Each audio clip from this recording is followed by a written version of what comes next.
অন্য দেশ থেকে আসা যারা আমাদের দেশে খেলতে আসছে, ফরেন প্লেয়ার বা ফুড ব্লগার যারাই হোক না কেন, কোনো ফরেনারকে আমাদের দেশের মানুষ ছোট চোখে দেখে না।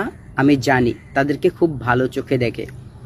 তবে কিছু কন্টেন্ট ক্রিয়েটর আছে যারা মনে করেন এই ধরনের ভিডিও তৈরি করে, যে আপনারা দেখেন রিসেন্টলি একটা যে ট্রেন্ডিংয়ে যে ভিডিও, যে একটা ছবি উঠে তারপর ওইটাকে কী দিয়ে যেন একটা প্লেট না কী দিয়ে একটা বাড়ি দেয়, তো ওইখানে একটা সাউন্ড করে, ঠিক আছে, এই ধরনের ভিডিও করে। তো গতকালকে আমি দেখলাম যে একজন মানুষ একটা কন্টেন্ট তৈরি করছে যে ডেভিড মালানের ফটো উঠতেছে, তার ফটোতে মানে খারাপ খেলছে বিদায় তাকে নিয়ে এই ধরনের ভিডিও করছে।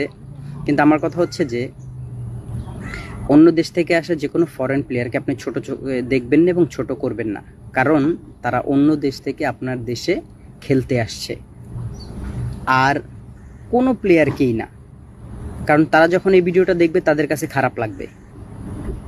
আপনারা একটা জিনিস ভেবে দেখেন, আমরা যারা মিডল ইস্টে থাকি, যারা থাকি তাদেরকে এই দেশের মানুষ ফরেনার হিসেবে কিন্তু খুব খারাপ চোখে দেখে। যেমন মালয়েশিয়াতে, বিভিন্ন জায়গাতে অনেক খারাপ চোখে দেখে।